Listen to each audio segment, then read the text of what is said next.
The world's biggest investor, 95-year-old legendary Warren Buffett, has written what he has called his final letter to Berkshire Hathaway shareholders. This marks the end of six-decade-old annual tradition. These annual letters by Warren Buffett were studied by investors worldwide for his financial wisdom. In his final note, Warren Buffett did not discuss about market forecasts or stock strategies. Instead, he has reflected on humility, kindness, and living a meaningful life.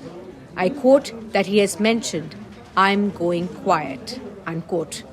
Warren Buffett will now step down as the CEO of Berkshire Hathaway by the year end. He has also confirmed that Greg Abel will be taking over as the CEO. He's described him as a great manager.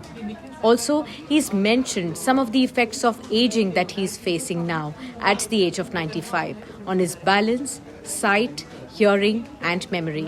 He has also shared some valuable lessons for investors and people.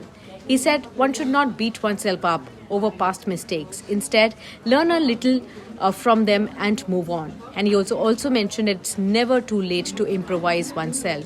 He's also mentioned how he's converted shares worth $1.3 billion and donated them to 4 family foundations. He also made a remark remembering his dearest friend, Charlie Munger, and a partner for many years, 64-year-old friendship that ended a couple of years ago with Charlie Munger dying as well.